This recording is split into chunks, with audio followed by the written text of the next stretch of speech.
Adonai, Shmotei Sroveyecho, Meato Veyad, Oilo, mes chers amis, prenez une pièce, prenez un billet, mettez-le dans la boîte de Tzedaka, nous aurons Torah, Tfila et Tzedaka qui assure notre existence, notre futur et notre délivrance.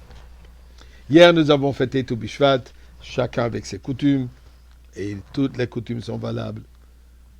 Nous avons eu l'occasion de parler des arbres historiques importants.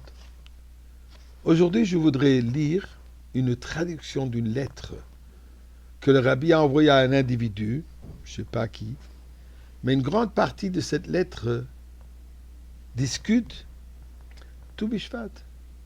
Donc, permettez-moi de lire cette partie de la lettre à propos de Tou Bishvat. Et voilà ce que le rabbi donne dans une phrase. L'homme a reçu la raison et l'intelligence, de sorte que par ses facultés de compréhension et de déduction, il puisse voir, même dans les choses les plus ordinaires de la vie, une leçon et un encouragement moral dans ses devoirs et sa conduite, tant à l'égard de son Créateur qu'à l'égard de son semblable. Prenons par exemple l'arbre. Et le rabbi dit, je choisis cet exemple à cause du nouvel an des arbres que nous sommes présentement dans cette saison. Permettez-moi, dit le rabbi, de signaler un message qu'on peut en tirer de l'arbre. La plupart des plantes, et en particulier des arbres, sont constituées de plusieurs parties qui sont classées en 3 groupes principaux. La racine, l'axe ou l'arbre principal, qui porte les branches et les feuilles, et le fruit. Ces 3 parties principales ont leur propre fonction. La racine est le moyen d'obtenir de la terre la substance nutritive nécessaire à la vie de la plante ou de l'arbre. Il fournit également un retranchement ferme pour la plante, pour l'arbre, contre le vent. C'est de loin l'agent vital, le plus important de l'arbre. Bien que les feuilles contribuent également au plasma vivant de la plante en obtenant de l'air et des rayons du soleil des substances essentielles à l'existence de cet arbre. Ensuite, la tige fournit le corps principal de l'arbre et marque clairement la croissance et le développement de l'arbre.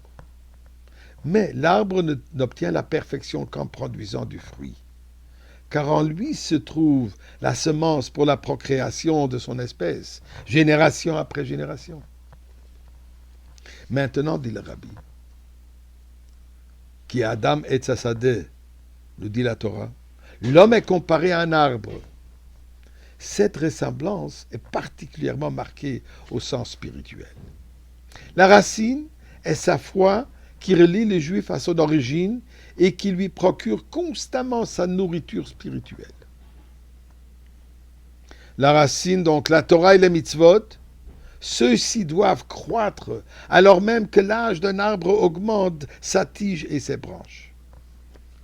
Mais le fruit qui plus que toute autre chose justifie l'existence de l'arbre, ce sont les bonnes actions de l'homme. Ces mitzvot qui profitent aux autres aussi bien qu'à soi-même. Et qui ont en elles-mêmes la graine qui produit des bonnes actions similaires. En résumé, la racine du juif est son lien même avec l'origine de sa vie résidant dans sa vraie foi en Dieu et dans tous les principes fondamentaux de notre religion.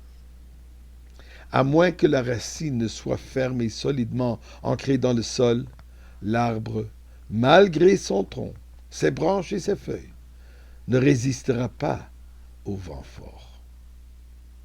Le développement et l'avancement, et en fait toute la stature du juif, peuvent être vus à travers ses bonnes actions dans la pratique de la Torah et des mitzvot. Enfin, sa perfection passe par le fruit, en faisant profiter les autres et en aidant à perpétuer notre grand héritage national. Et le rabbi conclut. Avant le péché du Etzadat, où Adam et Chava ont goûté du fruit de connaissance, tous les arbres portaient des fruits. Et à l'avenir, dans le temps de Mashiach, tous les arbres porteront des fruits. Et comme nos sages nous l'ont dit, le premier commandement de la Torah est celui de la procréation. Un juif doit voir qu'il y a un autre juif. Et là, nous aurons où tous les arbres porteront fruit. Le rabbi continue avec mes meilleures salutations personnelles.